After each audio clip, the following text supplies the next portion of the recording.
I'm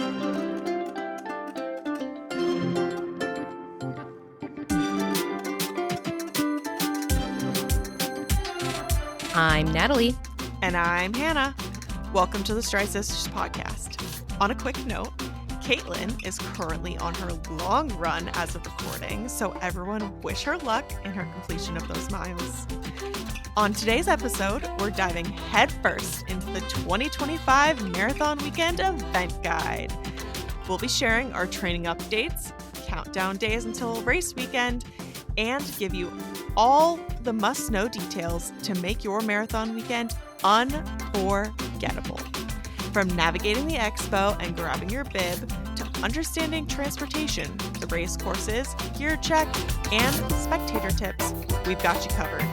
We'll also talk about race etiquette to ensure everyone has a magical and smooth experience. So, lace up your shoes and step into the magic with us.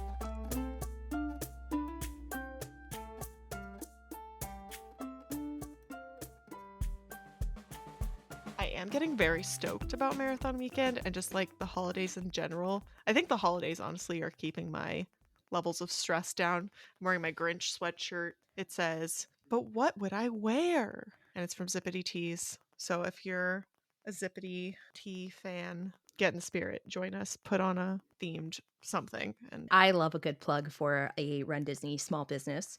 Not only Run Disney, but Disney in general. But I like supporting small, especially in this season of giving, because I think the Grinch shirt is back on the website. It is. So, timely.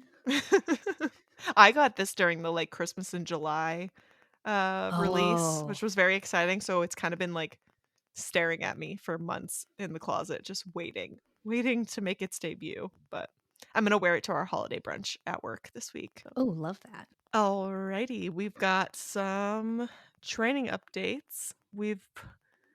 Natalie's like mid-sim as of recording. Where you at? How much you want to cover? How much you want to save for next week? Yeah. So it's a little bit of a mess at the moment. So living in the Midwest, as I have mentioned, you have things like the wind. Take a drink every time that I mention the wind. But you also have things like ice storms. And we had some pretty nasty weather up on Friday the 13th. So Omaha Scanner puts out bingo cards for just wild things that they expect to happen. And they had like a double bingo card this time of Friday the 13th shenanigans, but also ice storm shenanigans. So it's because a lot of people have been urged to stay off the road. So they closed like a major interstate I-80 during some of this ice storm. So all this to say is that my simulation is up in the air a little bit. So I did my first two on Wednesday and Thursday. I am a Saturday long run girly at my core. On Friday, so it's also cold here, just to add like just a little flair to it. If that wasn't implied from the ice storm. Well, yeah, even before the ice storm, it's been cold. When the water freezes in your hydration vest in the straw, you just get it's like pretty to look at. But so a couple mornings this week were cold. And then so by Friday morning, when it was a feels like of 1 degree, I decided to love myself a little bit and not run in the morning and wait for it to warm up a little. But by waiting for it to warm up a little, I got into where it was starting to get a little funky outside with the ice. So my simulation was broken up by 2 days, a day off, and then potentially 2 days, because today I ran on the treadmill. Actually, this week was the first time in my marathon training block this year that I have been on the treadmill. Wow. That's a good run. Yeah. Yeah. I feel like, and I'm curious if anybody else is going to relate to this, my feet take such a worse beating on the treadmill than they do outside. And I would like somebody to science me a little and just let me know. Then again, today was 12 miles on the tread. So did I do the best job like lubing up my feet with Body Glide? No. Did I do my normal taping mechanisms? No, I didn't, because I was basically waiting for a window where it was going to be safe enough for me to even get to the car and get onto a treadmill, and just hoped that it wouldn't be as icy when I got to my destination, which it wasn't. And then it was fine. But With all that in mind, I don't know if so we're recording Saturday. Tomorrow, Sunday, I am going to go out for my final long run. I am I am proud of my growth in the way that I am logically thinking if you slip and hurt yourself 3 miles into a long run, that's not helpful. Nope. That is not how that's not how this works, okay? Like, you can I mean, I do trip and eat it sometimes, and just not ice related, but, like, how silly would it be to come this far just to, you know, Mhm. trip outside your house even, on ice? So, I am monitoring weather. It's supposed to be quite okay, I'm not gonna say quite warm, but, like, high 40s in Nebraska in December is quite warm. That's quite toasty, y'all. Um, Me shivering in y Atlanta in the 50s. But yours is a humid cold, so, like, Yeah. Chilling to the I bone. yeah, it goes right to the bone, and I don't mess with that, okay? Like, the 1 deg or the feels like a 5 degrees the other morning was not fun, but it was fine. But so I am going to try to wait it out, on my drive home from the treadmill, noticed driving even and just, walking around that, like, a lot of the ice has melted. So I'm really fingers crossed that there's not a refreeze overnight. And if there is, I'm just gonna wait a little bit longer into the day to start the run, and we're gonna just see where it goes. Alternatively, I have a 50-degree day coming up on Thursday, so I don't wanna exercise that option unless I have to, given that then I would have done like partial sim and then I would have, Sunday off and then I would then have to restart it Monday, Tuesday, Wednesday, Thursday. I'm trying my best to not exercise that option, but at least having something of a plan in place is making me feel a little better or like something of a backup plan. Because also, I think, especially after today, that my soul will leave my body if I have to do over 20 on the treadmill. Like, it wasn't as It's a bad as it long could have time. been. That's a long time. So I also have a contingency plan in place there of I might buy a day task pass to the Lifetime Fitness near me. So at least like will treat myself You could action. people watch there. I know, although I don't need anybody to look at me, to be quite honest. But we'll see how it all goes. This is the nature of the beast. This is the nature of living in the Midwest and training for dopey, goofy, etc. Remind me of this because this is the same conversation I have around this time every year with myself, okay? Of it's hard enough to line up one good day to do a long run in the middle of December, okay? Much less 4 or 2 or whatever. Because this is around the time last year where I had the same exact conversation with myself going, I'm doing the standalone full next year because I don't want to train back to backs as much. And here we are. It's No, okay. I'll still probably do like goofy Delulu. we're never gonna talk you out of it. No, I won't talk myself out of it either. I'll be like, yeah, we'll because the thing is like the more like coping, the more times I do it, and the more times I have the better coping strategies where, yeah, did 12 on the treadmill kind of stink today? Yeah, because it only goes up to 65 minutes. You got to reset it and then go. It wasn't the best time of my life, but I'm going to knock on wood. I'm not going to do that where you guys can hear it. But if I had to do 8 more, I wouldn't be happy about it, but I'd survive. So as I get more kind of comfortable with the distance, is what it is. It is what it is. So you, the lovely listener, know more about what I did this weekend than I do. So I'm really hoping that we had like a beautiful like day. And I stopped looking at the wind map because it just we are like triage mode where like survival means no ice. So is it gonna be windy tomorrow? I don't know. I will look, but we'll see. How about you? Well, I would like to first jump back to your comment about treadmills being harder on your feet. I have a hypothesis, a very unscientific hypothesis.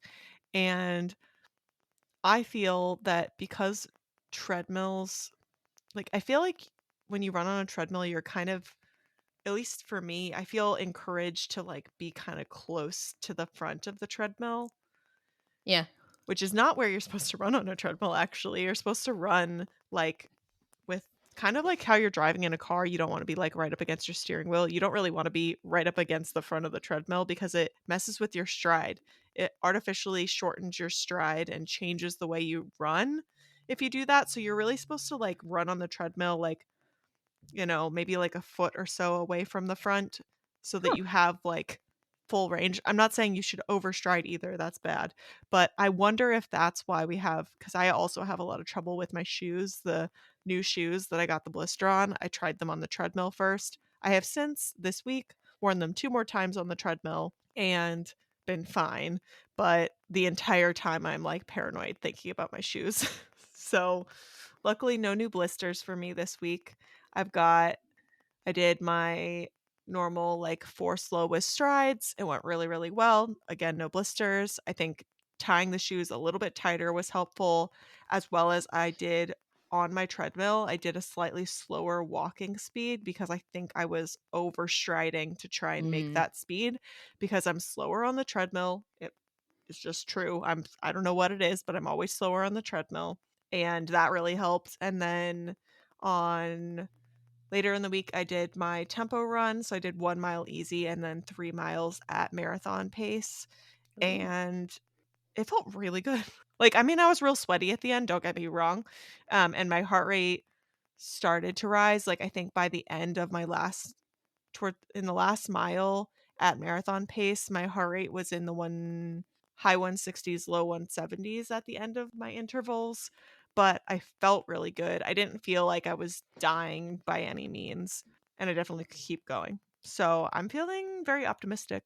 And That's then I've good. got another 7, I think, Yeah. to do tomorrow. So I'll be doing that just like everyone on the Galloway training. You have or had 7 miles with a magic mile this weekend. I love when you're like this far into training and like I'm thinking about next weekend. I've got to run 3, 6, 11, 22 with what Run Fit Mama has on my schedule. And just the thought of only having to run 7 miles this weekend.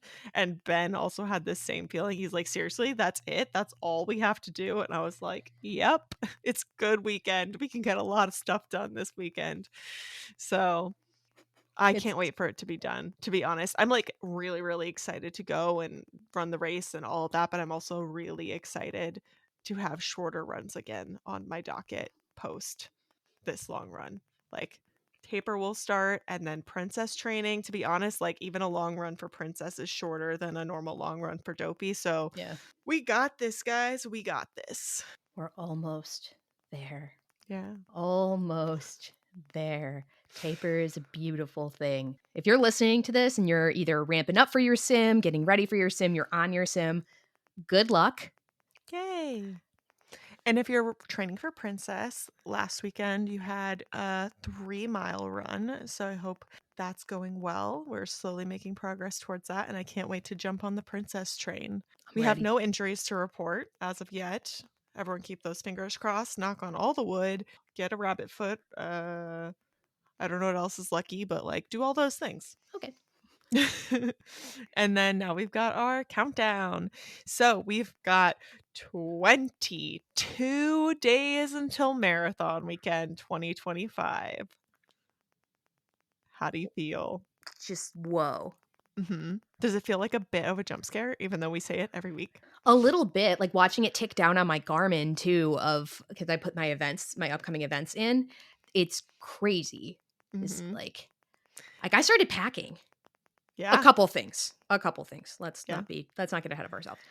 But like I pulled the suitcase out to start packing. yeah.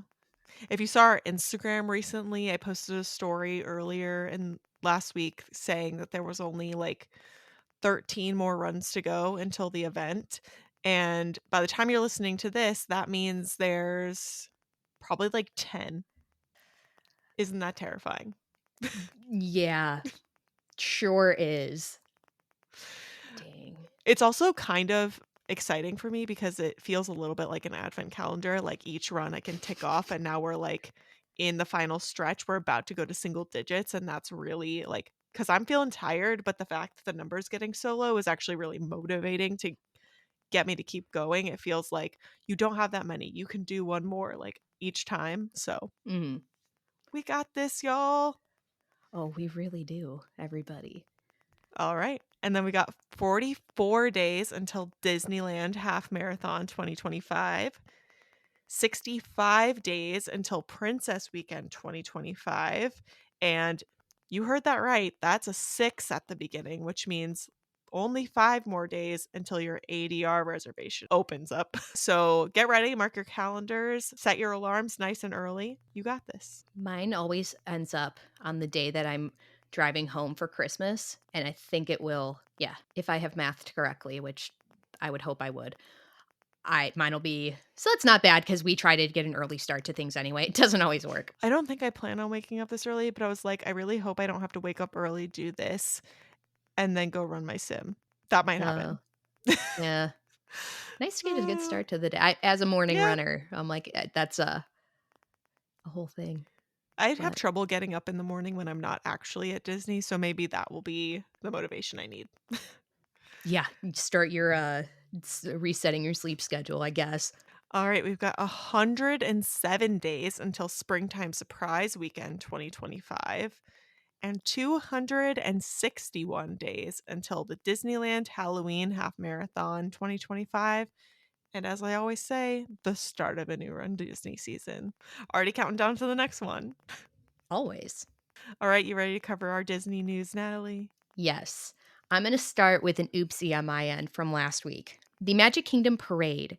I shortened the name. My apologies. The parade that will debut summer of 2025 is called Disney Starlight Dream the Night Away. And Dream the Night Away is very sweet. I like that.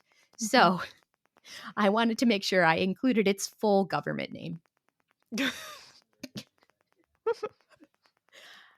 Cali River Rapids will go down for its seasonal refurbishment on January 6th of 2025. So if you were planning on shenanigans during the fall, sorry, it usually is down for about 2 months and then comes back up around spring break, but great. Honestly, if it's cold like it has been in Florida, I don't think I'm going to be that bummed that I can't get soaked on a water ride.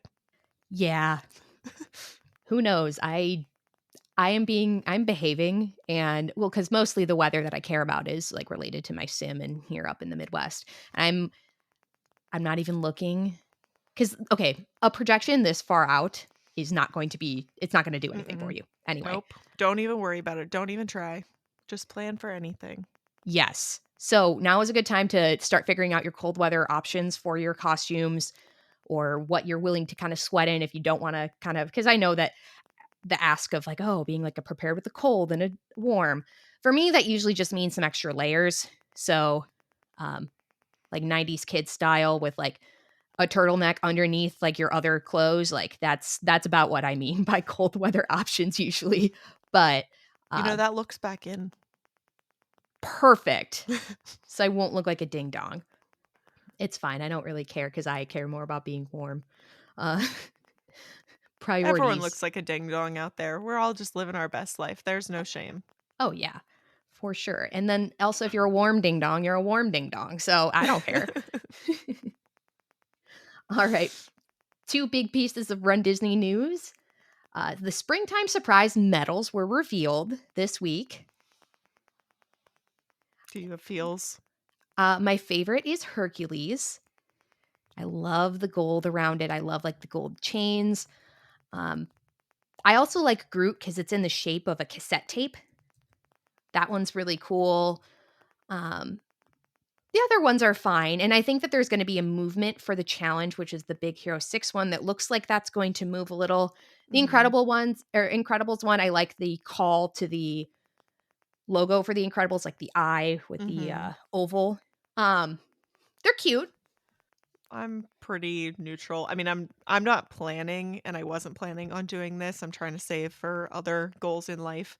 Not just give all my money to the mouse, unfortunately.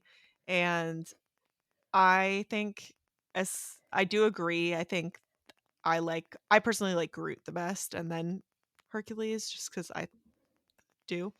And this kind of cemented for me that I don't feel bad about like missing out. I feel like missing out because I wish that I was going so that we could talk about it for you guys. But I'm not too sad about this medal selection.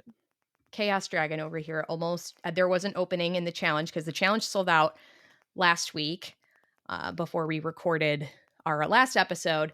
And I did have everything in, but I waffled because so since the proof of time deadline has passed, you can still enter a proof of time. You just have to be right. So you have to put in something for your estimated finish time. You have to be right. So you can't modify it.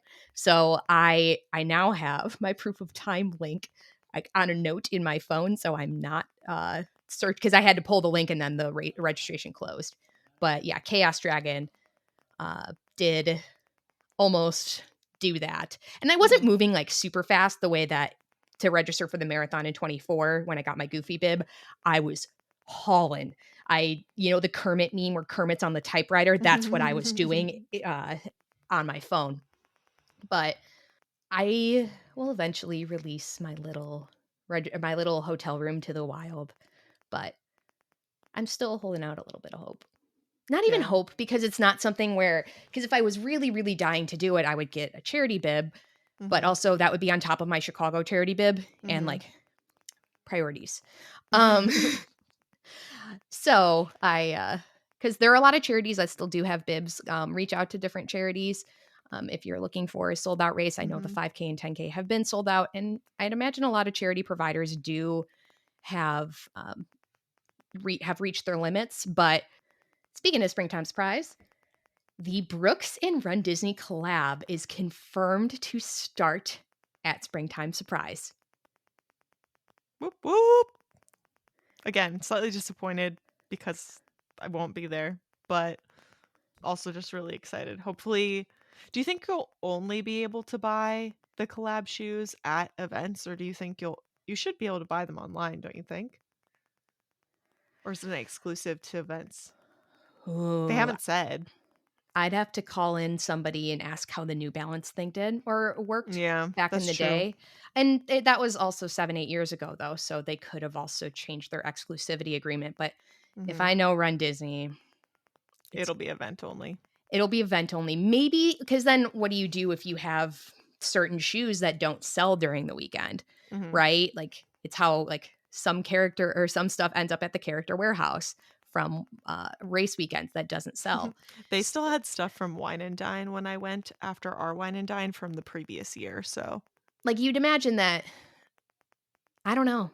I think speculatively I'm going to say that it's going to be like an exclusive thing. yeah. Maybe someday some stuff will pop up, but because then also I would imagine that they would probably say they have a pair of shoes that's like from this season. Like they would probably bring Mhm. them with to the next one because then the shirts are also going to be your included shirt is going Mhm. to be Brooks next year for springtime surprise and then beyond, which I think is also really interesting. A Uh, whole new game of figuring out what size you are. exactly. Although, to be fair, if you've worn a Brooks shirt before, hopefully that gives you more insight.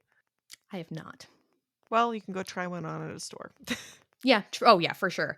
Ooh, something I just remembered from the Disneyland Halloween half registration. Mhm. In the email that you get when you're confirmed now, it notes like what your day, like what your proof of time cutoff is, but also what your shirt cutoff is, like when you will not be able to modify it anymore. Oh. So that's interesting. And that's probably helpful with, again, Mhm. like now that they're changing shirt vendors where I know what I Mhm. wear, like I'm the men's medium is what works for me. So I'll be curious to, and I don't know, I don't have those dates off the top of my head because I did not register. So I think it's helpful because, like, in the past, it kind of just like disappears one day. yeah, it's usually close to the proof of time cutoff. Mhm. So at least, but that's something where it was never really announced. People are like, oh, shoot, I accidentally put a youth small. Or like when you register a friend and you accidentally do that. Mhm. So we'll see how that all works out. But I think it's helpful information to have. Mhm. Um, or I know the other kind of black box is when does pre order merchandise go away? Mhm. Usually that's about 6 to 8 weeks before. But also, if you have your eye on something, they only have so many in pre order. So I know there's certain bundles where They I sell think the out. marathon weekend ones are probably closed by this point anyway, but I was looking, I don't know, 2 months ago.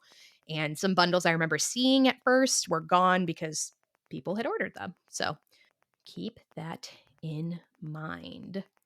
Time for a fun fact. Where I've been getting my fun facts from is this lovely little website called thisdayinDisneyHistory.com.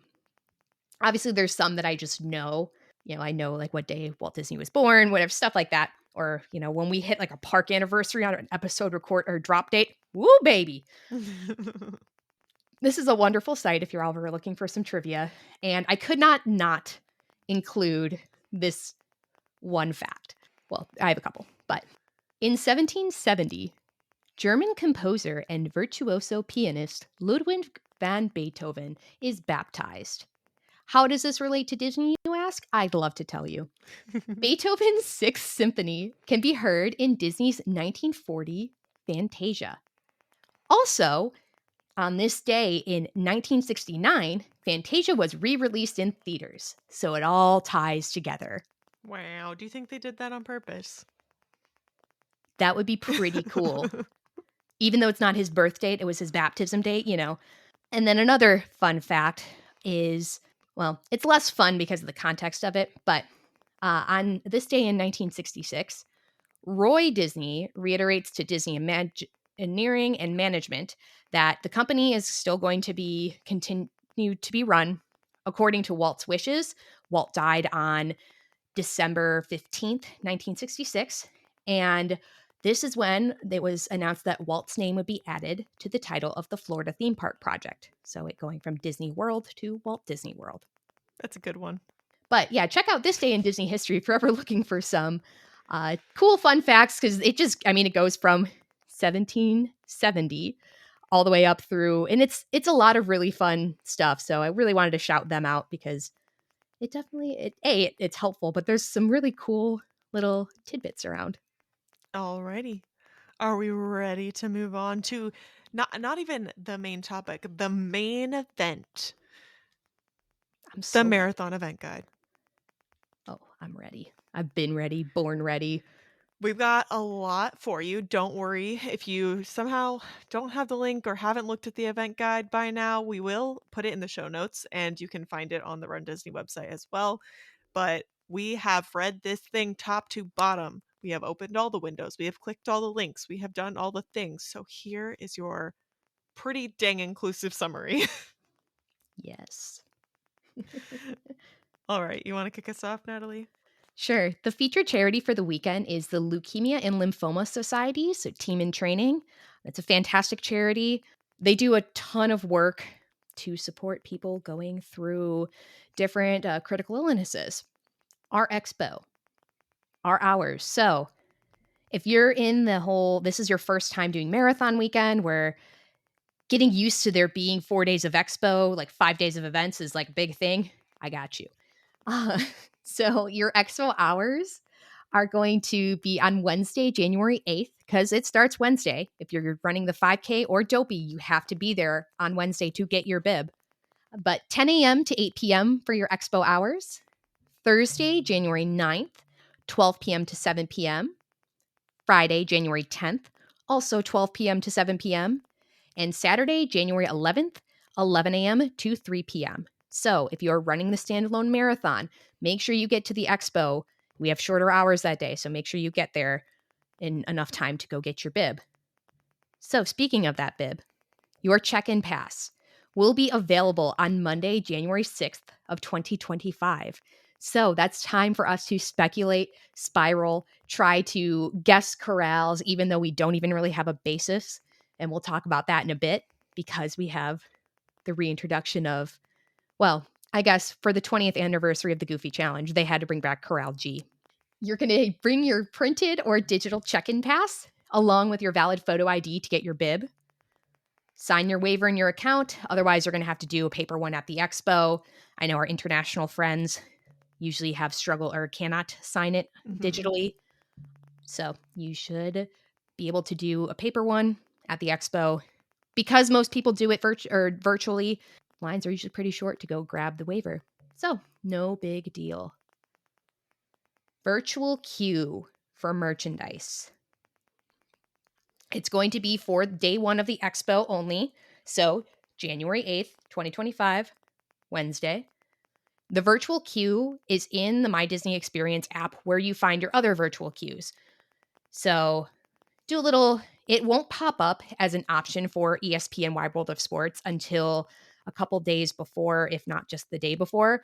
But if you see where you could join a queue for Guardians of the Galaxy or for Tiana's Bayou Adventure, you're in the right place. There'll be another tab that pops open for the expo. Opens at 8:30 in the morning, so get to sleep in a little bit. And you can have up to 6 guests in one group. So it's like a normal virtual queue where you can Mhm. just add your friends. Make sure you set up your party before you arrive. Don't like be at ESPN trying to sign up and right before it opens or in your hotel right before it opens and you haven't done that.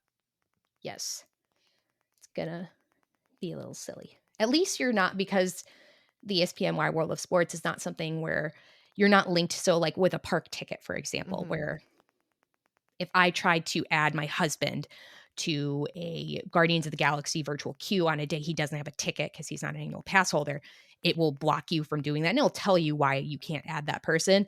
Where for this, because ESPN Wide World of Sports is not, it's not something that's linked to a park admission. So you can add whomever if you're traveling with all kinds of your friends and family. Get They're them all all to the welcome. virtual queue. And usually the virtual queue, they stop it because marathon weekend is the big kahuna. So they usually stop it by like 3, 4 p.m. where then they'll just let you walk in. I don't want to promise that, but pattern wise, that's about when they have stopped adding people to it and they just let you go in.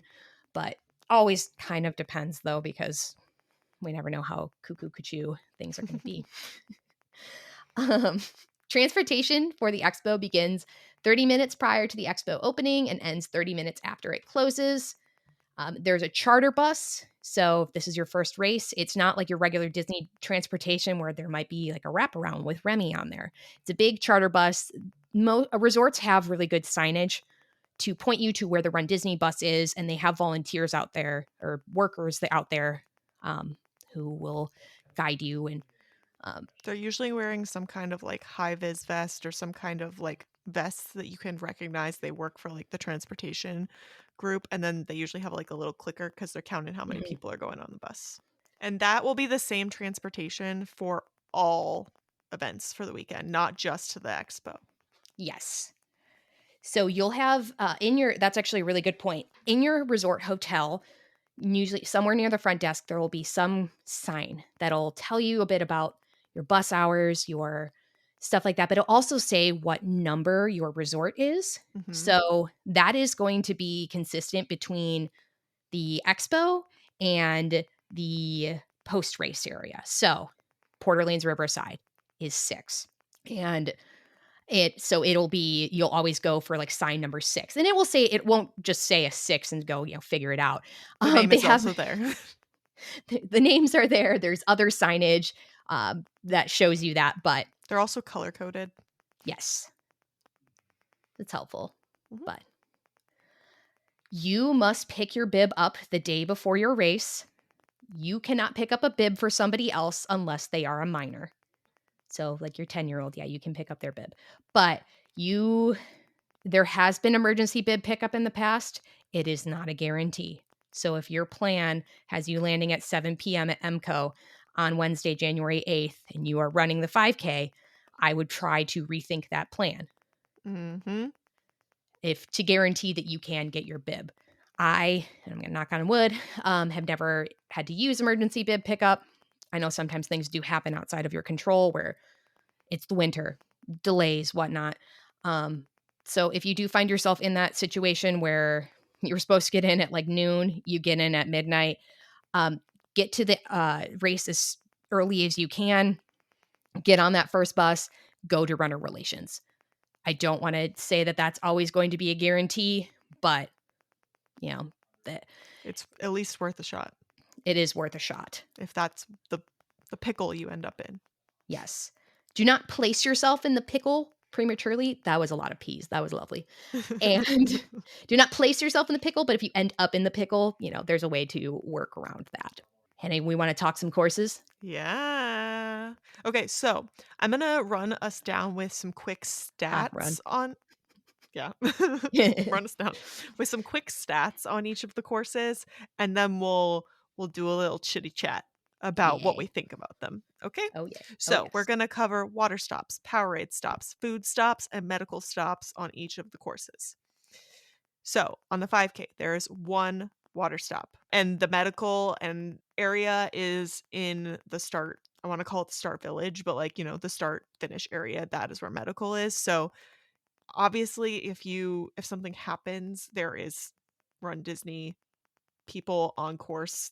They will get you taken care of, but there's no like designated tent along the course. And also, it's just water on the 5K, no Powerade. On the 10K, just like the 5K, there's only water stops, but there are 3 water stops and there is 1 medical tent. The medical tent is just before mile 4.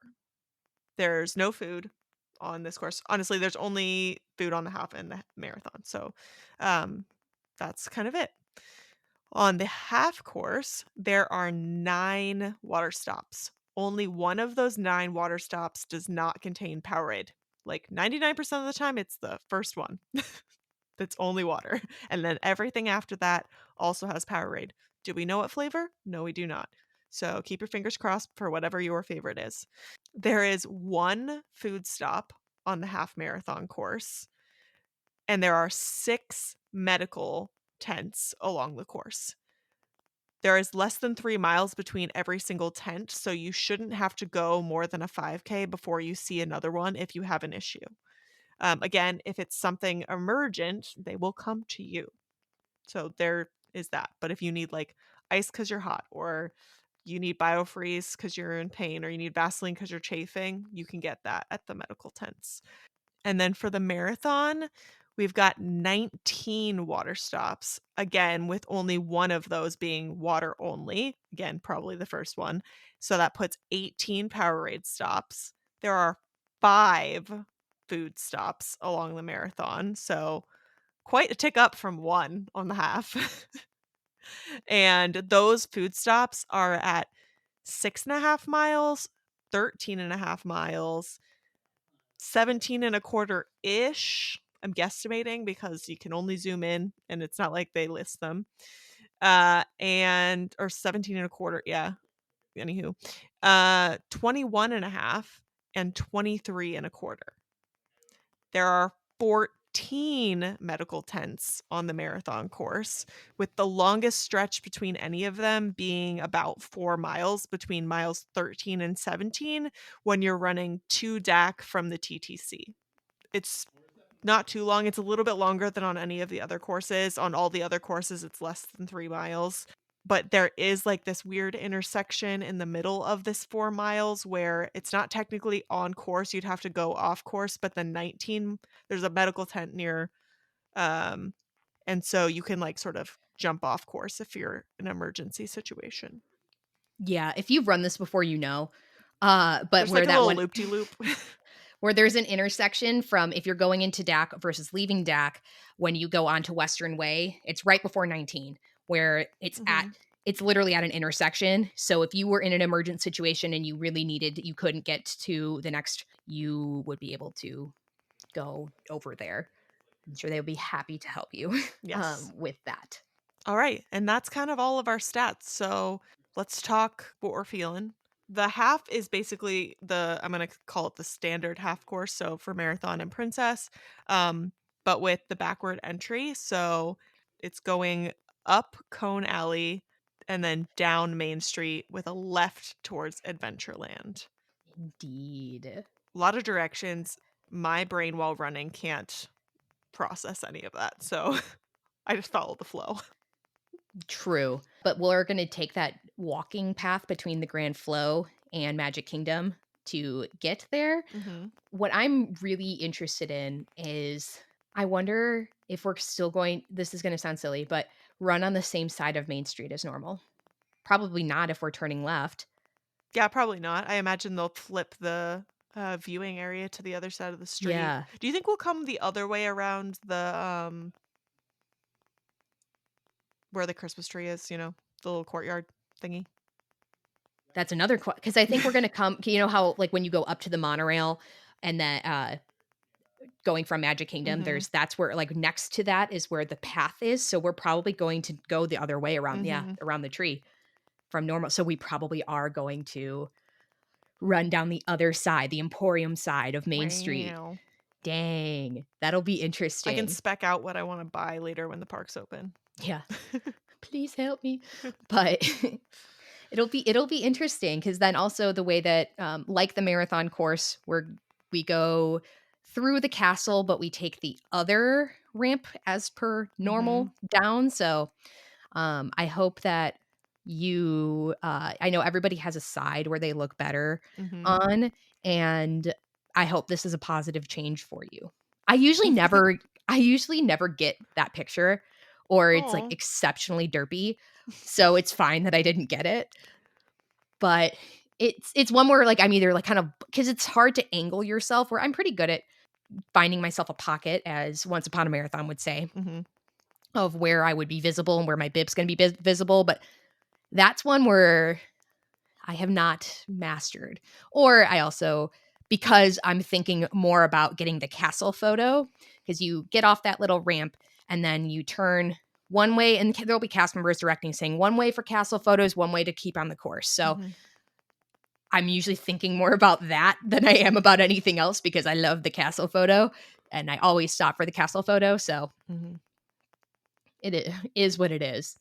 Yeah, But it's not quite as comprehensive as a loop around Magic Kingdom as the marathon is, understandably, mhm. but it'll be kinda cool to go or dip into Adventureland. I'm excited to do that, and, kinda Same. that exit near behind it Buzz Lightyear, it seems. I think I can Hmm, visualize where like, between Buzz Lightyear and Carousel of Progress, I think I can visualize where we're going to exit on the course, but and then it's right back down back on World Drive, headed back to Epcot. If you were thought you were gonna miss the mile 10 on-ramp, I have good news for you, you won't. Is what it is, but we will not be missing our mile 10 on-ramp. Hmm, darn. Yeah, just in case you thought wrong.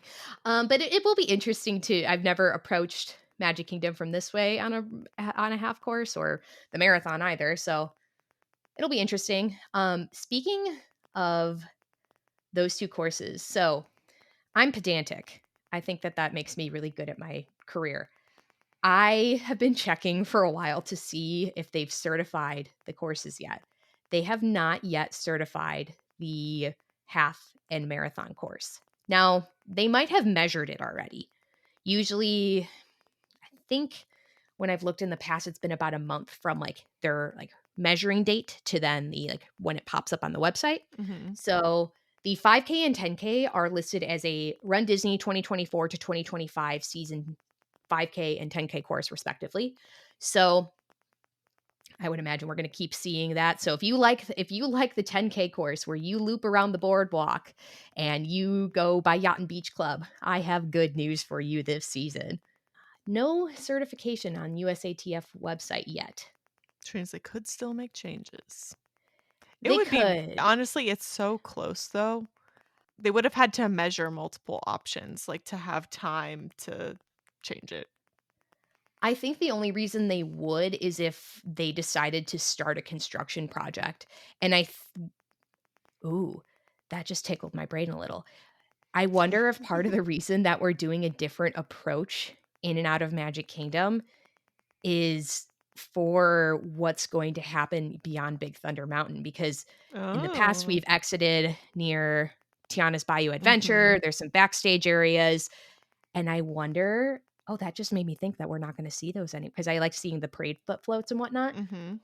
If I wonder because I know that they've put up a scrim behind Big Thunder Mountain, which by this point will be closed for a refurbishment, and I wonder if it's because 'cause they're getting some work started on stuff back there. Probably. Construction projects are why I feel like they would have any kind of modifications that's of sorts, but Mhm. I would imagine that this is probably what we're gonna get in Yeah. terms of our courses.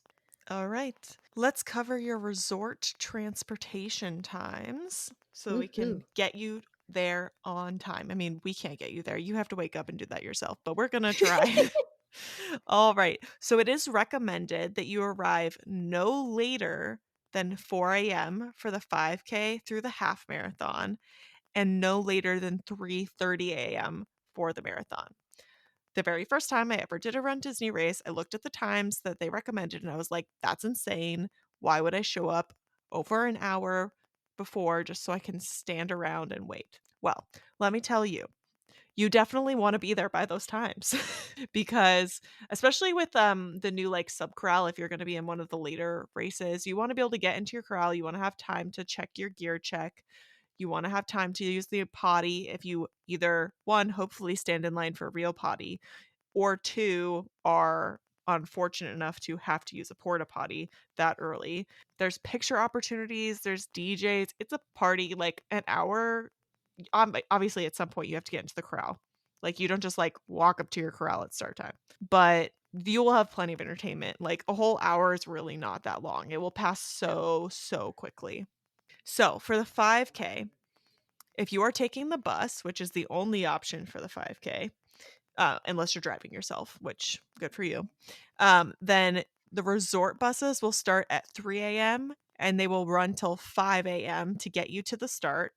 And then if you're a really, really fast runner and you're trying to get back, the buses from the finish back to the resort will not start until 6:30 and last bus time is at 8:30. So don't miss the bus. For the 10K, we've got almost the same window. So buses to the start from your resort still start at 3 and still end at 5 a.m.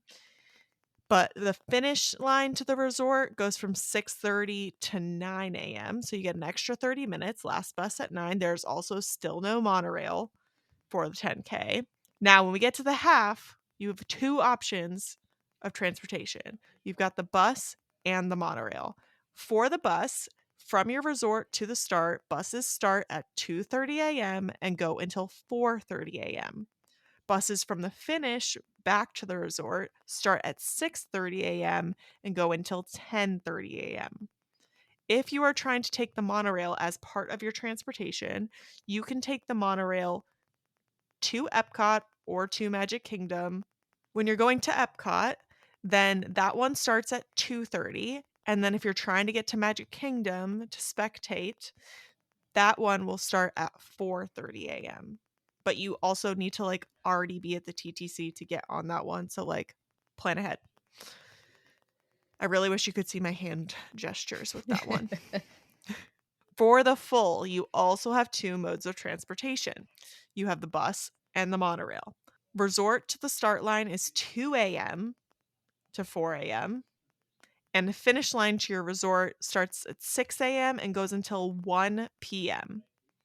For the monorail, if you want to go to Epcot, that starts at 2:30. And if you want to go to Magic Kingdom, that starts at 4 a.m. So if you're spectating, and we'll maybe cover some spectating stuff a little later, keep these in mind. So they actually have Mm-hmm. a cute little graphic for each race of when, and also one big combined graphic Uh-huh. of when they're not going to have your spectating time. Because I feel like one of the most often asked questions is, does my family have to get on the first bus or that bus with me too? And the answer is it depends. If you're trying to I love spectate at that Magic answer. yes. It depends. If you're trying to spectate at Magic Kingdom for the half marathon, you gotta get on the monorail or you gotta get on that bus then. Maybe not, maybe your family goes at 2:30 and then your family member, your runner, I should say, goes at 2:30 and you don't go till 4:30. That's fine. But keep in mind your normal transit times where the monorail ride from Epcot to Magic Kingdom and then that takes you to the TTC as Hannah said. So you also have to keep in mind that then you have to get to Magic Kingdom and then get into there. So with Magic Kingdom being where it is on the course, doing some, mathity math here, you need to make sure that you get on the bus Mm-hmm. get on the early bus. Because if you wait until 6:30 when buses restart to resorts, You are not going to probably have a good time, and by probably, I mean definitely. The There's just roads are not gonna gonna be closed. Yes, roads will be closed. You have to, they account for the time to get to Epcot and then get on the monorail and whatever. So if you want to spectate on Main Street for the half marathon, not necessarily the full because Magic Kingdom is later in the course. Um, you have a little bit more time because it is so much later, Mhm, to wait until those buses do restart around 6 in the morning. But you don't have a ton of time to keep in mind. So start making your spectating plan now, um, of how, because also just to say that resort buses are going to, everything is going to run a lot slower on marathon day. mhm. So if S also if you stumbled upon this podcast and you didn't realize, and you're going to be there during marathon weekend and you didn't realize it was marathon weekend, well, welcome. But just know that you going to like that your bus even to the parks, because there's so many road closures and obviously not everything's closed, it's going to be a lot slower. So if you're planning on having somebody spectate at the finish line, for example, and keep in mind, like give them like probably double, triple, or have them have double, triple the amount of time, even to just get on like the Epcot bus or the bus from their hotel to Epcot and then walk to the finish line. Keep in mind, everything is moving a lot slower. And also notice what transportation we did not bring up, the Skyliner. It doesn't run. The Skyliner does not run for races. Once the race is over and whatnot, like you have, it's not like the Skyliner's down, but it does not run for races. So you also cannot walk for, if you're staying at the beach club, for example, you cannot walk into Epcot Mm-mm. to go get to the start line. You have to take the bus. Soapbox. We're actually I'm gonna skip ahead real quick since we mentioned spectators. I wanna go ahead and just, like, list out all the places that your spectators can go when and with or without tickets, Love it. and then we'll jump back to what was in our Alright, so for spectating info, these are the locations that you can spectate without park tickets. I'm gonna repeat that. If you did not buy a park ticket, you can go here. Okay, so For the marathon, to yes, specifically for the specify. marathon. There's a lot more options for the marathon. The half is basically just Magic Kingdom and start and finish. That's it. The Epcot parking lot, start and finish lines. This is the same as all races. If you are staying at the Grand Flow, you can spectate from like the sidewalk area. They will have like I don't partition isn't the right word, but they'll have kind of like rope tape blocking off the course. But if you are staying there, you can spectate from the property. If you are not staying there, you can't really do that unless you get creative with somehow getting into the Grand Flow with like a breakfast reservation or something along those lines. And I haven't done the mathity math to figure out if that lines up. So, Basically, they don't want to encourage people who are not staying at these resorts yes. to then congregate there Hmm. because we've had some problems in the past. Exactly. But All right, then you can also go to Magic Kingdom on Main Street, USA. There's a caveat with this. It is only accessible to those without tickets until 7:30 a.m. At 7:30 a.m., that area is no longer accessible. I'm just doing some balloon math right now, and The I balloon am ladies for sure will be passing through after that. So if you have a very back of the pack runner, which there's no shame in that, we love back of the pack party, you may not be able to see your runner from Magic Kingdom without a ticket. the 4:30 start time is really messing me up. I'm sorry. So I did the math at the office the other day, actually, on this one specifically, and at the 16-minute pace, if they get them out by 5:30, they will still not make the 7:30 cutoff. It's like 8 something. It's Yeah, it's 8:10, I think. yeah, just a little bit 8:10 to mile past. 10. Yeah, it's 8:10 Mhm. to mile 10. So, all this to say, everybody, if you are planning on getting there, make sure you get there before 7:30. If your runner doesn't come in through till 7:45, you can stay, you just cannot get in for free. Mhm. You can they don't like they I don't know how exactly they funnel people around, but Mhm. they do not, and also don't think that you're gonna get away with kind of trying to stay when you're not supposed to. Yeah. Mickey knows everything and Mickey figures it out. He doesn't don't let him take you Nothing out back. yeah, nothing is worth a lifetime ban, guys. Alright, the other options include the Contemporary Resort. Again, if you're a guest there or somehow you get creative with a reservation if that timing works out. the TTC, you can cheer from there, as well as the Disney Boardwalk. So those are your options. If you do have park tickets, however, you're an AP or you got that specific place or whatever, these are your options. Disney's Animal Kingdom, Hollywood Studios, Epcot, and Magic Kingdom after 7:30. That's a much more succinct and short list. If you are looking to track your runner, one, discuss this with your runner. Just go ahead and do that this week. Plan out your map, plan out your times, all that. But to make sure they're still on track, one, I recommend sharing your location because it's going to be more accurate than runner tracking. However, you can still track them, or if you have, friends and family from far away that would like to track, there's a link. We'll put that in the show notes. You can, again, find it in the event guide. The runner tracking, they basically, you cross some timing mats, they check what your pace is up to that point, and then they'll estimate where you are along the course. So whatever you put in as your estimated pace, that's what it'll be showing until you cross the first mat, and then they recalculate and stuff as you go. Snazzy, I know. So what the point I'm making is that what runner tracking shows is not necessarily actually where you are, except for the moment that you actually cross the mat. Yes, it's not GPS enabled, which Yes. is why we recommend Find My Friends or some Yes. other runner tracker. This is how I texted Natalie way too early in her marathon and was like, "You're almost there," and she was not almost there, and I felt really bad about that. No, see, I also felt bad because I was like, "Oh no, I'm getting the glory when I'm in the Skyliner bathroom." But I explained to Hannah, I was like, "Well, I stopped for the bathroom," and so it says I'm a little bit further ahead. And then also when I caught my cousin and my one friend in Epcot, I stopped to say hello to them, and then I also was moseying to get because I wanted to give them time to get to the finish line. So I very much moseyed the last couple miles of the marathon where it's like, oh, oops. Mhm. But it's not GPS enabled. So keep in contact with your runner is probably the most important thing.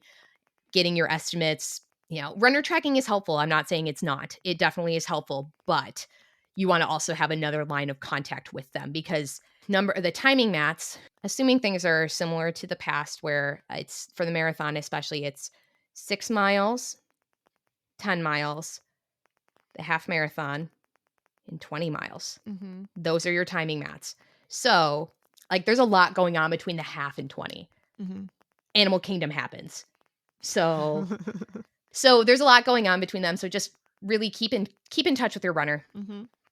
Bring a and battery pack so your phone doesn't die so you can keep in touch with your people. your people. True. That is very true. All right. And I think that's basically everything we have for spectator info for now, specifically related to the event guide. You want to take us back to start times? Yes, And I move will. into race specific information, like Yes. getting ready to go and actually run. Oh yeah. I will say with spectator, this is a little bit off the beaten path of it relates to the event guide because if you look at the map, look at that beautiful marathon map that we got in September of 24. Because we mentioned what locations are accessible with your park tickets. The amount of time that you are in Hollywood Studios, for example, is very short. Mm-hmm. If you are trying to be at Hollywood Studios and also make it to the finish line, you might have a little bit of a hard time doing that. So pick appropriately. Also, remember, all transportation's a lot slower on marathon day. So even getting sometimes from DAC to the finish line, it's doable. Okay, it's doable depending on how fast your runner runs. Keep in mind, there are some, I don't want to call them limitations, but just keep in mind what we all have going on here and make your plan that way. It's great if you're going to make it from Hollywood Studios. A lot of people will cheer right outside Hollywood Studios, which you can do, but keep in mind that all your transport will be slow. So make your plan, get stuff together. On to start times. It's like my favorite little new feature that started with Wine and Dine with the projected start times. Although they gave me less of a game. Well, they gave me more of a challenge, but less of a game to play with this one. Because, and if you're like, what are you talking about? So in the event guide, they have projected start times for each race based on your corral. Mm-hmm. In case we haven't said this yet, you're not going to know what your corral is until you pick your bib up. Mm-hmm. So that's why it's a fun game for as we're all spiraling on Monday, Tuesday before we go to the expo of like, what am I? Yeah, because you'll Who get am your I? check-in pass, and your check-in pass will have your bib number on it, but it won't have the corral placement. So people like to share those and then guess based on how many numbers are left and like what the ranges are, what's in what corral. Yes. And like who's in Clubber and Disney Platinum, where you do get the corral bump of where you are versus people with proof of time and what your cutoffs are. It's like it's a fun game to play. But I'm going to list off your projected start times for each race. So if you are in corral in Group A for the 5K, you're going to start sometime between 5 and 5:05 a.m. Roll Disney goes out at 4:58 a.m.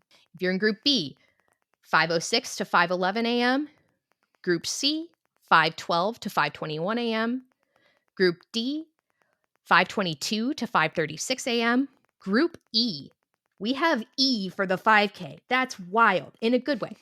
5:37 to 5:51 a.m. Group F, 5:52 a.m. to 6:07 a.m. And Group G does not get to hang out with us until we get to the half. So, what does this tell us? Not quite as much as I think that some of the other ones do, but if you look at the range for D and E, even C, those are a little bit bigger Mm. of a time range. I will get to my speculation in a minute. For the 10K, a lot of similar times, but I'm going to list them off anyway. So Group A, 5 a.m. to 5:05 a.m.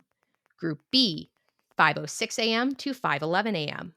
Group C, 5:12 to 5:21 a.m. Group D, 5:22 a.m. to 5:39 a.m.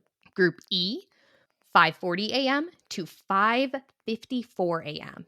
And Group F, 5:55 a.m. to 6:10 a.m. So, slight variation on that based on your 5K times. And if you're running Dopey, you will have one bib that you wear for the 5K and 10K, and one bib that you wear for the half and marathon. There is an indicator on there that says Dopey 5K, 10K. So you will know which one you're supposed to be wearing. You have a timing chip in your bib for the 5K. This is the only Disney 5K that gets timed because it's just to mark your completion that you did it. So, And we recommend that you figure out which one is which before the morning of your race. yes. Because as the weekend progresses, you're going to be tired. Honestly, the highest risk one is before the half. You've already been waking up early for 2 days in a row. Don't accidentally wear the wrong bib. If you do, talk to runner relations. It happens a lot. And there are signs around too of like dopies, this is what you're supposed to be wearing today.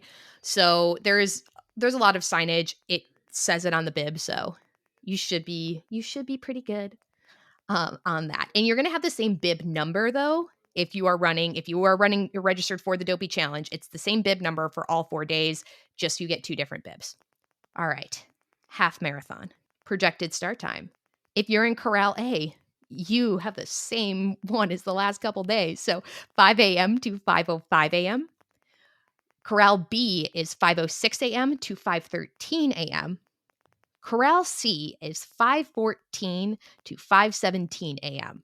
I find this interesting, but I'll Only get 3 to that. minutes. Yeah. That seems so short. Yeah. Especially when we get to the next one, which is D is 5:18 a.m. to 5:29 a.m. Cool. So that's definitely the first one that's not proof of time. Yes.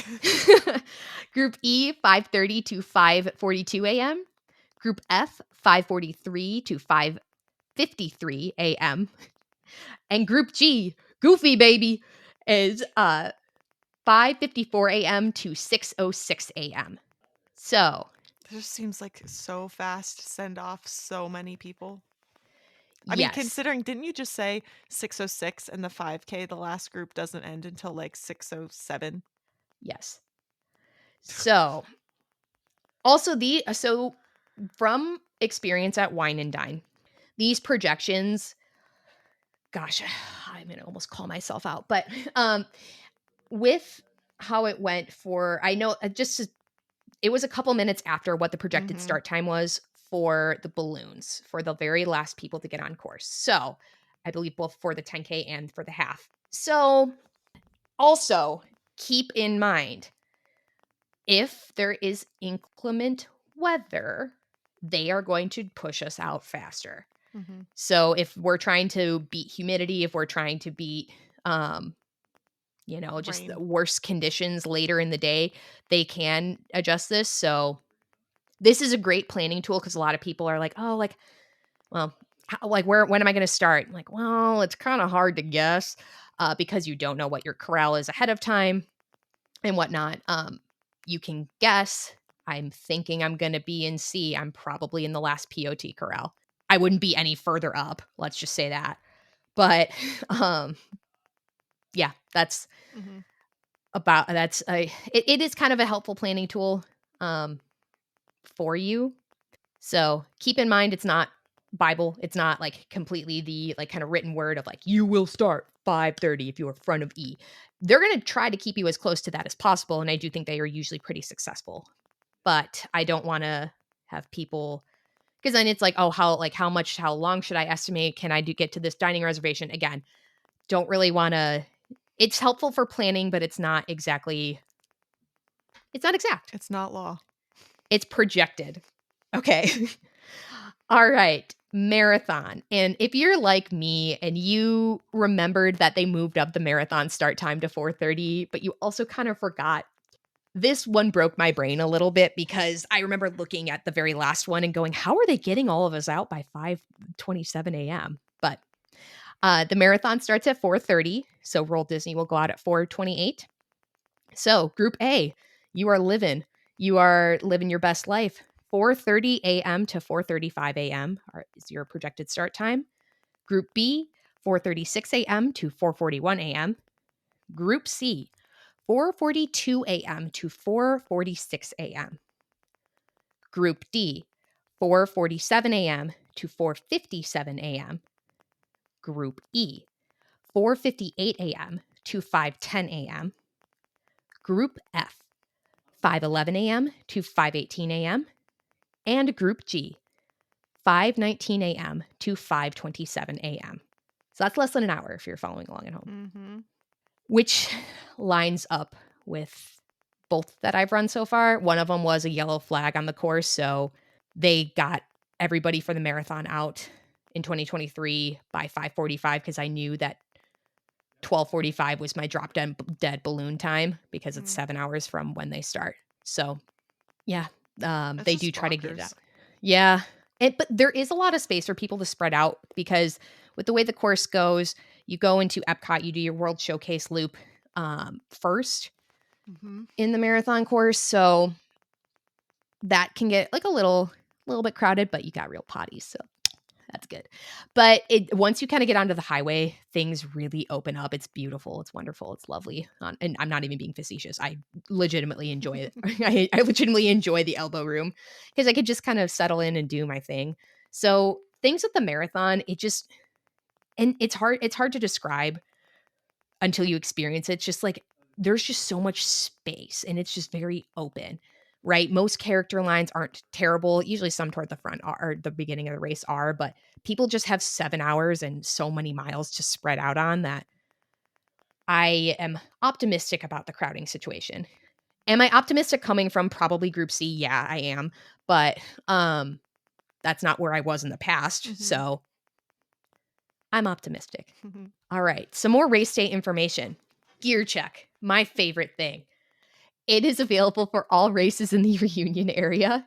Use that clear bag from the expo, and there are almost always extras Mhm. out if you forgot yours or you trashed yours or you whatever. It's very Uh, possible that that bag gets torn, ripped, something by the time you make it to the end if you're running dopey.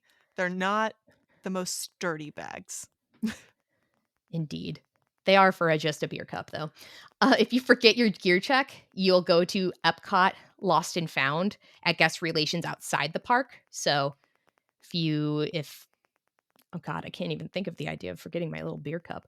But I know for people who which we don't This know, I'm still gonna bring it. this scenario for me is like lost is not what happens. It's that you are so tired or whatever that you forget you even did it and you just like go back to your resort, or you have an experience like I did with Chicago where you go straight to the medical tent and by the time you get out of the medical tent, it's already closed. so they just take it there. That's like the two scenarios I think of. Yes, there's a sticker that they give you to put on the back of your bib that'll match the sticker on your thing, so it'll tell you what truck you went to. Hmm. Gear Check's lovely, they're really great there. If you lose something that's not clothing, you're gonna go to that same lost and found guest relations outside the park at Epcot. If you lose clothing, those get donated. So, just like a lot of people will bring throwaways, where I have a fleece zip up that I have been meaning to get rid of, and I finally found it again. So, went into the packing so that I can have it to release it to the wild. Because Disney will wash and then donate to local shelters. So, yes, So, your clothes get donated, but yeah. if you lose So other don't stuff, really wear like I wouldn't obviously like you're not going to lose like your shorts or your shirt or whatever. I mean, maybe if you're a dude and you take your shirt off, but I try not to wear like obviously your throwaway clothes are things you don't mind donating or not having anymore, but don't like wear your absolute favorite beanie you've ever had if it's cold. If you're worried about it coming off or you losing it. yes. Blankets are really popular that people will go to like a dollar store or just take a blanket that they're trying to get rid of. And then those then get washed and donated. But yeah, oh, I was just thinking of the idea of like one of my favorite running gloves going bye bye. Yeah.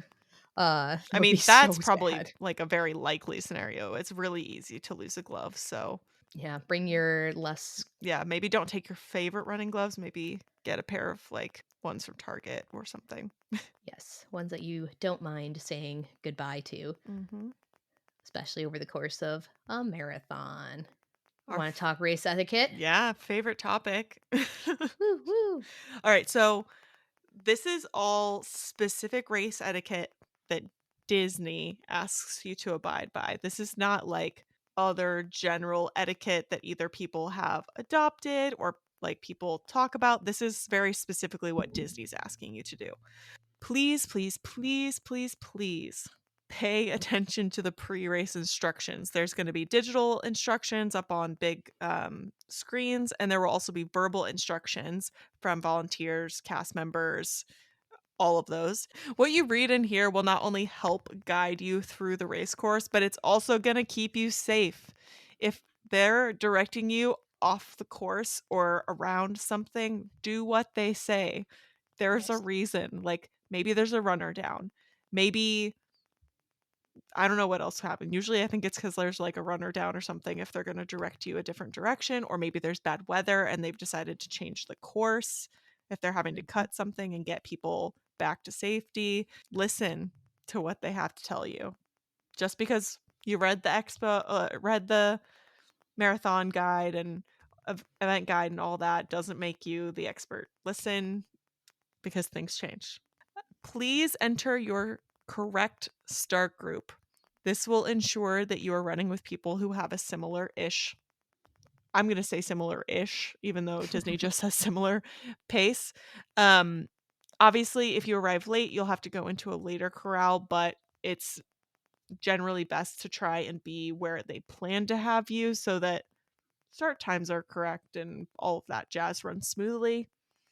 When you are running or walking, do not do so more than two abreast is Disney's word. So basically, you and your bestie can stand side by side, but you and your entire sorority group cannot. So, there's going to be other athletes that want to get by you who are faster or are on a different cadence. And if you're run walking, maybe you're about to walk and then you're about to start running. There are people who are going to pass you. If you are in a walk group, please, like if you're just going to walk, Disney asks that you start in the last group. So that would be E if it's the 5 or F. 10K, F, A, B, C, D, E, Yes. F. Oh, I can't do the Big alphabet. F if you're in the 5 or the 10K, or G for the half or the full. If you want to run with a friend and they're in a different start group, similar to if you are late, the faster friend will need to move back to the slower start group. You cannot bring your friends forward with you. Like Natalie can't bring me forward into Corral C as much as I would love that. because I don't have proof of time and that's not my corral. If Natalie and I wanted to run together, which is not what we're doing, but if we did, she would have to come back to what will probably be D or E for me. If you are stopping at a water station, move all the way over to the table, grab that water, and get out of Dodge. Get out of the way. Take that water, keep walking, drink. There are trash cans for a while past the water stop, so you will have plenty of spots. And if you miss a trash can or don't have somewhere, it is okay to put it on the ground. It will get picked up. It's probably better to throw it, like toss it to the ground, move to the side rather than like, try and shoot for an alley-oop and maybe hit someone in the head with your cup. So, be courteous of those around you. Check if there are runners behind you before you start chucking things. What I did, I say this from experience because I haven't hit anyone in the head, but I did hit someone in the shoulder with my water cup during wine and dine as Oh, I no. tried to like toss it because I didn't think there was really room for another runner to sort of come between me and the trash can, but apparently there was, and it happened. And I didn't even get it in the trash can. That was the real bummer. I missed because Oh. it bounced. Honestly, the real bummer is that I felt really terrible about hitting another runner with my garbage. Oh, I would just find that funny. I'd be like, I mean, I think they thought it funny, which made it better, but still. "Oh, yeah, I would still feel bad." Oh my goodness. Also, be ready to move to the side if someone behind you happens to say something like, "Excuse me, coming through." I'm going to add this one because Disney doesn't mention it because I say it a lot. On your left. If there's people behind you giving you an indication that they are approaching, move. Move. It's just better for everyone. Okay, question. Yeah. When you are going, like, there's 2 people, there's enough space, it's not like you would be, like, being awkward, like, between them, like, there's enough space for you to pass them, but, like, there's 2 people, so I usually say, like, passing middle, and then I make a Oh, joke, like I'm you like, run "I'm not." between people? Yes, like, I'm always like, "Passing middle?" Because I never know what to say because it's somebody's left and somebody's right, and I'm Yeah. trying to indicate to both of them, so usually I get a chuckle out of them because 'cause I'm like, "I don't know what to call this." I feel like I would just say coming through, Yeah, maybe. yeah. I don't really do that. If I can tell two people are running together, I generally don't try and split them up. I try and Oh, go to yeah. one side or the other. Same, but yeah, I've had like it's enough space where it's like I can gonna comfortably pass, Mhm. and it's usually other people who don't know each other. Yeah. Yeah, I don't like to go in between people like, "Excuse me." That would be weird unless that's my literal only option to Mhm. get between, but I usually try to have some warning prior to that. But I was curious what other people do because I never and I feel so awkward saying it, but now it's funny because I've said it enough times where I'm like, "Middle?" And then the last official piece of Disney sanctioned etiquette is when you are approaching the finish line, you may see some of your loved ones cheering you on. Please do not encourage anyone to join you on the course in that finish line stretch or anywhere else on the course for that matter. Yeah. Your support team is obviously very important, but please communicate that to them that the race course and the finish area are only for registered participants and staff. So, if your little kids are there watching, they can't jump in and run with you. If your spouse is there waiting to cheer you on and they're like an elite athlete or whatever and they are going to run, they can't do it. Can't do it. Also, it's kind of hard to be honest at a Disney like race. There's like 2 or 3 levels of barricades between you Yeah. and participants, but people have tried it and so it must be said. Yeah, I wanna know what happened because I always flip through the safety parts, but I don't know if I've ever read this one before, so I wanna know what happened that they had to add it I don't know because even because getting my beer was yes, hard from Adam exactly. because I had to, like, tippy-toe reach to get the You beer, and he both was also did. reaching because of the way the barricades are set up, so and I mean, I absolutely agree with, limiting unregistered Mhm. participants who are on the course, but I'm curious what happened. Mhm. I'd love to know that story. All right, and I'm about to go over 2 not listed etiquette things that I would like to put out into the universe. So, 1, since we're talking about the finish line, obviously you want to get a cute finish line photo. You want to be able to remember that memory, but also try and be cognizant if you can. Obviously, sometimes there's just like a lot of people crossing the finish line at once and you can't do anything about it.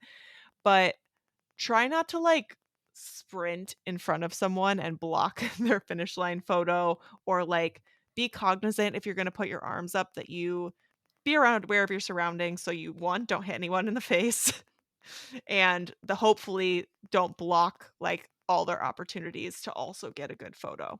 And then the second one that I would like to mention that Disney does not mention is that when you are assuming you're run walking, which a lot of people are at these races, and we love a run walk here, um, try to keep to the left when you're running and right when you're walking so that there is space for those who are running to move and not be blocked. This goes along with the like not multiple people wide running Mhm. groups.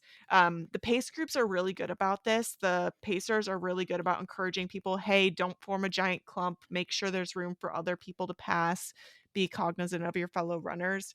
Honestly, that's like the main thing is we want to make sure we're cognizant of all of our fellow runners and we want to be safe. If you're doing that and you're trying your best, then good for you. And thank you.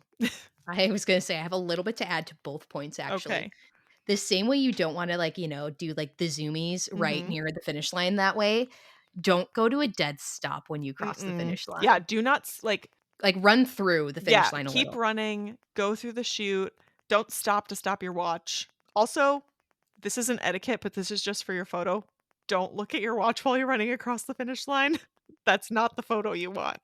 But, yeah, don't come to the obviously, if something is, like, wrong like, whatever, but try not to come to a dead stop because people behind you don't know you're gonna stop. Mhm.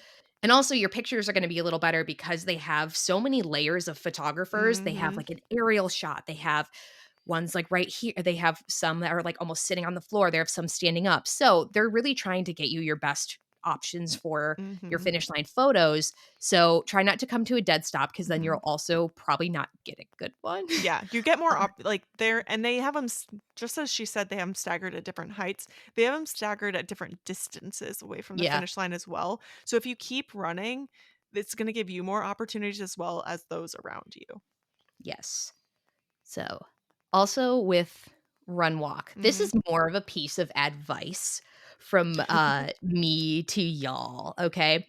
So, you should raise your hand when you're going to change between Mhm. running and walking, about the pace groups recommend like 5 to 10 seconds before. I think they're usually pretty practiced for 5, but the pacers usually will yell out like, "All right, walking in 10," and then they'll go 5, 4, 3, 2, 1. Okay? Mhm. But throwing up your hand is great to alert those around you. It's like turning your turn signal on. It's great to alert those around you, but you wanna check over your shoulder Mhm. like you're driving to make sure there's not someone in the way, because that's great that you told other people you're gonna walk, but if you don't check to make sure you don't have somebody running right behind you, that's not gonna be a good time. So I Mhm. feel like I see this quite a bit where people, and I love that they're raised because that's like sometimes that's half the battle, right? With Mhm. your changing paces of, putting your hand up, because I mean, I don't And do it at home. remembering as you get Yeah. tired gets harder, so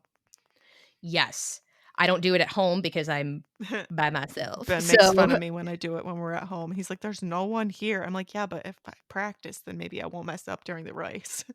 yeah, true. I probably should. Well, I'm really, really good about it at this point, so I'm gonna pat myself on the back for that. But I always check, and I check like once or twice over my shoulder because you never know what's gonna happen. I feel like, It's like especially at crossing the street.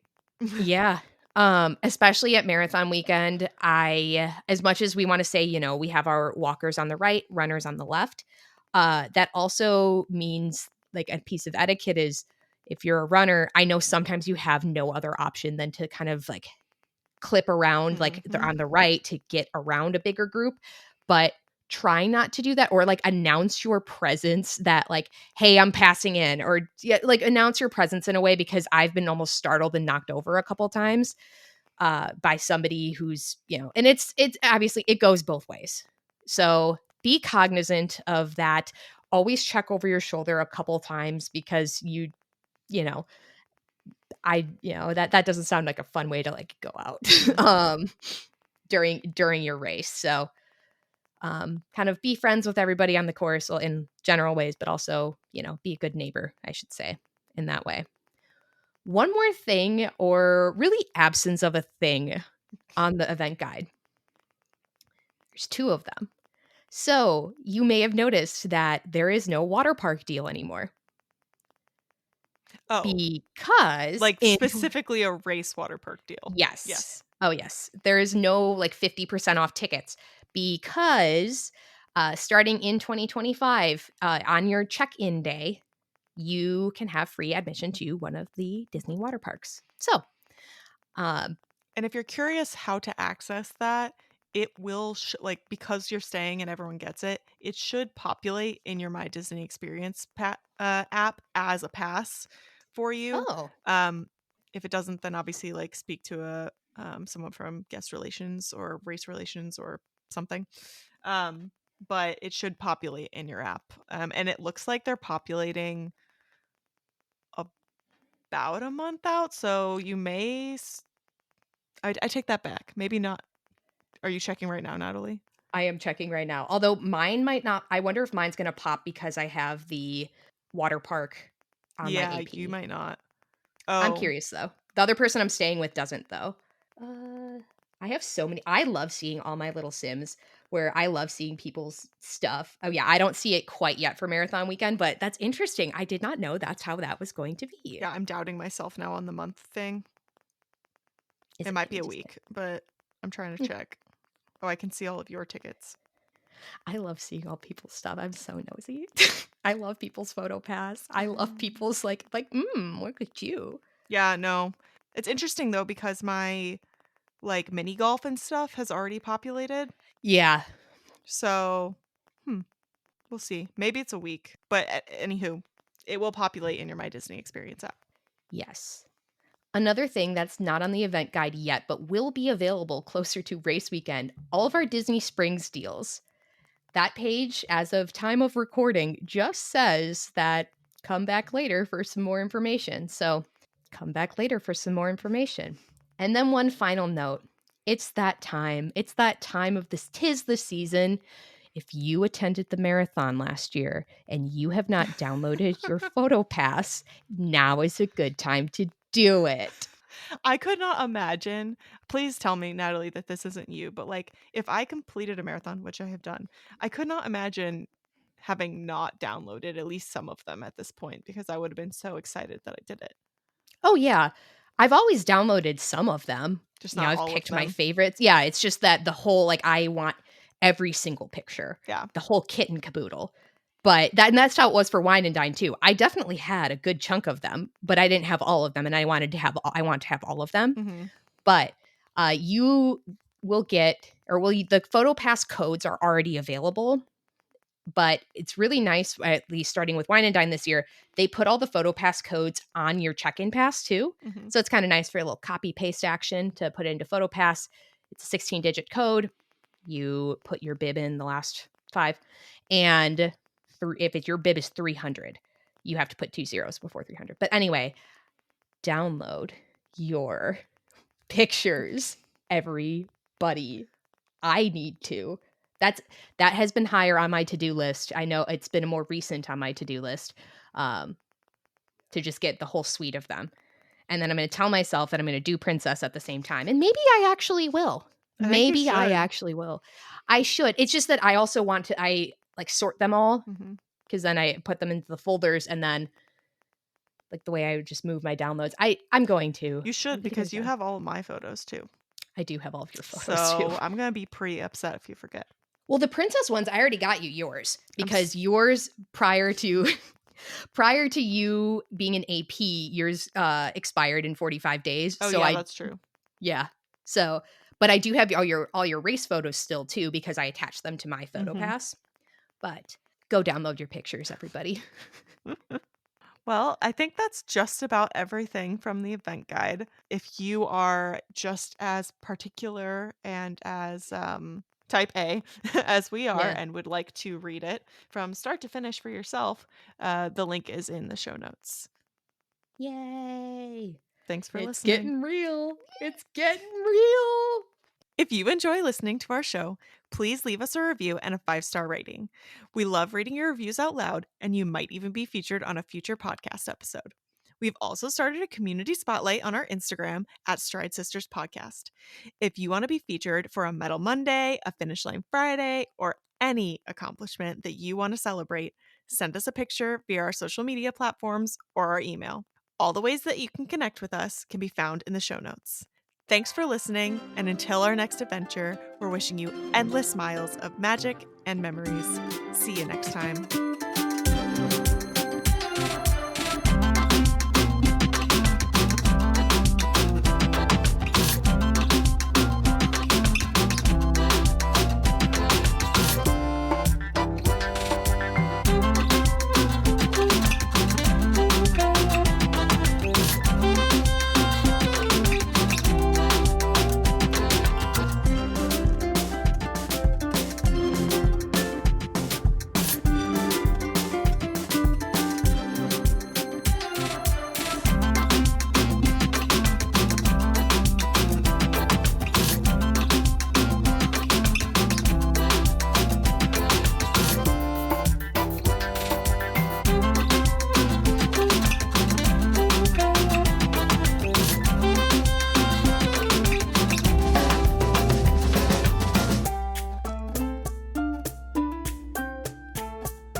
This is a wonderful site if you're